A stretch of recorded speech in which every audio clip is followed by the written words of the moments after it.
ఇక కొత్త సంవత్సరంలో ఆంధ్ర రాష్ట్రానికి కేంద్ర ప్రభుత్వం నుంచి అన్ని శుభవార్తలే అందుతున్నాయని ఎమ్మెల్యే గంటా శ్రీనివాసరావు వ్యాఖ్యానించారు. స్టీల్ ప్లాంట్ కి కేంద్ర ప్రభుత్వం 11,500 కోట్ల రూపాయల నిధులు కేటాయించడం చాలా ఆనందకరమైన విషయమని అన్నారు.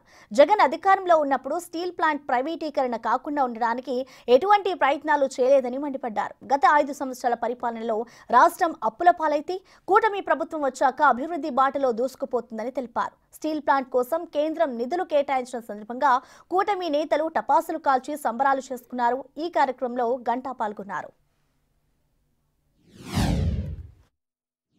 భాగంగానే విశాఖపట్నం స్టీల్ ప్లాంట్ అనేది కూడా ప్రతి ట్రిప్లో కూడా గౌరవ ముఖ్యమంత్రి గారు అజెండాలో ఫస్ట్ పెట్టుకునేవాళ్ళు.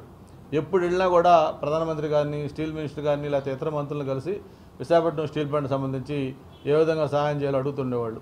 అలాగే పవన్ కళ్యాణ్ గారు కూడా. మరి వీళ్ళందరి యొక్క కృషి ప్రయత్నంగా, మన ఎంపీల యొక్క పట్టుదల ప్రయత్నం కారణంగా ఈరోజు 11,500 కోట్ల రూపాయలు ప్యాకేజీ ఇవ్వడం జరిగింది. అమౌంట్ దేనికి ఖర్చు పెడతారు, ఏమన్నా ఈ లోను వే ఆఫ్ చేస్తారా, లేదు ఎక్స్పాన్షన్ వాడతారా, లేకపోతే ఇంకోటి వాడతారా, దీన్ని ఏ విధంగా రిలీజ్ చేస్తారు, ఇవన్నీ కూడా ఈరోజు స్టీల్ మినిస్టర్ గారు త్వరలోనే ఈరోజే బహుశా నాకు తెలిసి ప్రెస్ మీట్ పెడతారని చెప్పారు.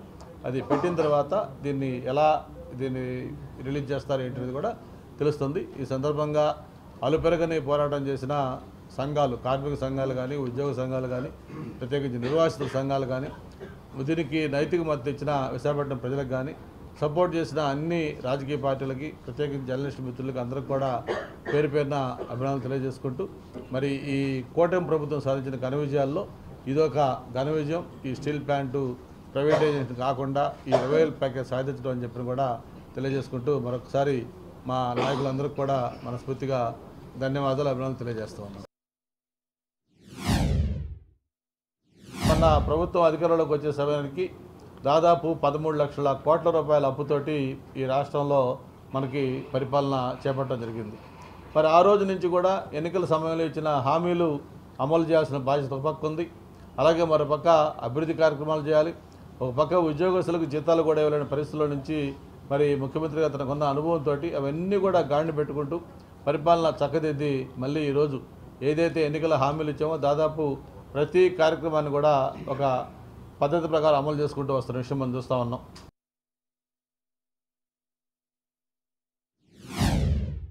అలాగే ఆ రోజు అన్న క్యాంటీన్లు రివైవ్ చేస్తామని చెప్పిన మాట ప్రకారం ప్రభుత్వం వచ్చిన వెంటనే దాదాపు అర్బన్ ఏరియాలో ఉన్న అన్ని అన్న క్యాంటీన్లు కూడా ఓపెన్ చేయడం జరిగింది. మన భీమిలిలో కూడా 4 క్యాంటీన్లు ఓపెన్ చేసుకున్నాం.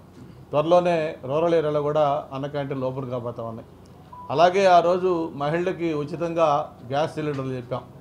ఆ గ్యాస్ సిలిండర్లకు సంబంధించి కూడా మొన్న పండక్కి అందరికి కూడా నిర్ణయం తీసుకొని అవి ఇవ్వటం కూడా జరిగింది.